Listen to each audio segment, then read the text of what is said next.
Hello my friends, I'm Russ Larson and I'm the RC Tire Guy. Today I wanted to give you guys my full thoughts on the 2021 GasGas EC300. We've put hundreds of hours on this machine and I want to give my long-term review of everything that's gone right and wrong. Although we're getting ready to move on and test another machine, the average guy wants a bike that he can spend years on. Because I've rode this bike on average 5 to 6 days a week for over 6 months, this equals years of abuse for the weekend rider. And today we'll break down how the GasGas has stacked up after hours of hard enduro abuse. So let's get right into it. I've absolutely abused the GasGas. I ride a lot. I'm hard on bikes. The heat that these engines have to endure in these hard enduro situations is insane. It's often I'll summit a long canyon climb and glance down at my Trailtech fan and see temperatures at the radiator above 275 degrees. The bike has truthfully sustained these temperatures for 95% of the complete engine time. The reason I started the review this way is because in my opinion, KTM, which umbrellas Husqvarna and now GasGas, have designed an engine that is nearly bulletproof. In all of the time and abuse I've put on this machine, I haven't had to replace a major part. The truth is, every KTM, Husqvarna, and now GasGas that I have personally owned can be described in the same way. The GasGas has shown no sign of failure within the engine whatsoever. Even the stock clutch plates show no sign of needing replacement. That's right, the clutch plates are the same ones that came stock on the bike. You've probably heard me mention this before, but especially in hard enduro, the term throttle and clutch control isn't a 50-50 split. There's a discrepancy in favor of the clutch being more important. The significance of that durability, especially from the KTM clutch, then gives me the confidence in the gnarliest situations. The truth is, on a KTM branded machine, I'm never thinking about burning up my clutch. I'm never thinking about melting my engine. And when my mind is free from mechanical worry, my focus can be on the task at hand. That task is riding. That to me is something that I haven't felt from the other brands I've ridden. The slight uncertainty of durability isn't something I want on my mind. So that to me is extremely important. The GasGas scores full marks in durability. Now, speaking of the clutch, let's talk components. As we know, the EC models come with BrakeTech components, BrakeTech master cylinders and BrakeTech levers and brakes. This is something that you'll see on the new 2022 TE Husqvarna models. After putting a considerable amount of time on the BrakeTech components, I'm at a bit of a crossroads. I really like the feel of the stock BrakeTech clutch, which is very important to me. Stock feels like a 9mm master cylinder. There's a large engagement area, which really assists my style in holding traction in technical situations. Back to back comparing the BrakeTech to Brembo 9mm master, I personally like the BrakeTech better.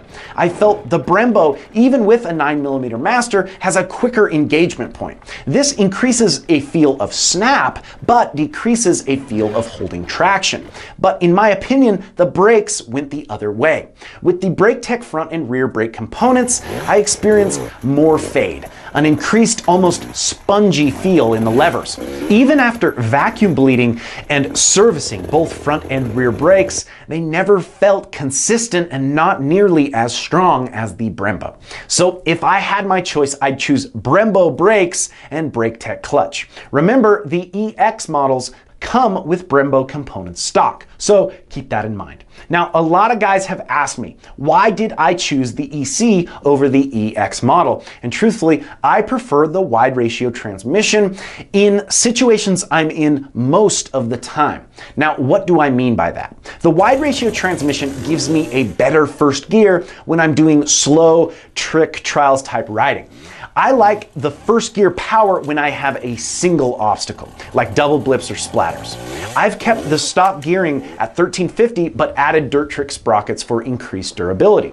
Most of what I do is video related, and it sounds weird, but I like the wide ratio transmission for that style of riding. I run the bike in first the majority of the time. I like the first gear power and snap. Whereas if I was more focused on just racing hard enduro, I'd probably prefer the close ratio or EX model. With the wide ratio in racing situations, I feel I'm fighting between first and second gear, especially if the course I'm racing is slightly faster. Changing the gearing to 1352 or even 1249, then running the bike in second gear all the time would probably be preferred.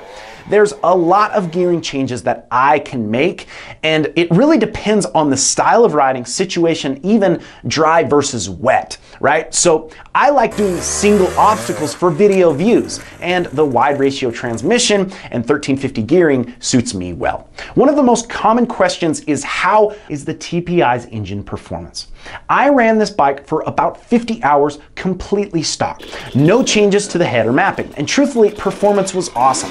The stock TPIs are getting better and better. The GasGas has that smooth linear TPI power, but I feel an additional snap over its KTM counterparts. Will TPIs ever perform the same as carbureted bikes? Probably not. But I was beyond impressed with the stock GasGas. In fact, I actually tested two identical GasGases just to see the difference in feel between two identical bikes, and you can check that comparison out right here. After that, South Bay Moto Performance in San Jose, California hit me up to test the two-stroke performance new head and remap. You can also check out the full reviews of that product and the dyno tests of those components compared to stock right here, and we'll link all of those videos in the description. So I put 50 hours on the stock bike and was actually impressed. Then the remainder of the time has been with the TSP remapping and new head. Simply put, I'm sure I'll ride more TPI two-strokes in the future, and you can be assured that the TSP remapping and head will be high on the list of aftermarket parts. The bike improved on smooth, tractable power as well as high-end rev. It was a noticeable improvement across the board. As these TPIs get better and better, I'm confident two-stroke performance and their new mappings will improve as well. Finally, let's talk suspension. The EC300 comes with Explore 48mm fork and X-Act shock and linkage. I left it stock other than adjusting my sag and clickers. I know that sounds crazy, but at the speeds I'm riding, the stock stuff is fine. I originally start at the comfort settings and have gone slightly stiffer as I put more time on the bike. Is there still improvements to be desired from the suspension? Sure. At times the front can feel like it blows through the stroke on downhills. I like the performance and feel in the chop, but it's too soft for hard hits. It's the regular stuff that everyone deals with. Is it worth revalving with gold valve components or jumping for cone valve suspension? For me, no. I'm a basic guy. A freshly serviced suspension from the Moto Station satisfies my needs. All in all, I've been beyond happy with the 2021 GasGas EC300. Could the suspension be better? Yes, especially after running KYB on the Sherco. Could the brakes be better? Yes. Brembo components are hard to beat. The stock power was awesome. The TSP aftermarket components made it more awesome. More than anything, I care about durability. Having confidence that my machine can handle what I dish out. The GasGas has handled it and then some. I'm excited to test more machines in the future on this channel. Let me know in the comments what bikes you'd like to see me ride in the future, and we'll add it to the list. If you guys are enjoying the channel, make sure to like, comment, and subscribe, as well as follow us on Instagram at IRC Moto and my personal Instagram page at RichLarson511. And until next time, keep shredding.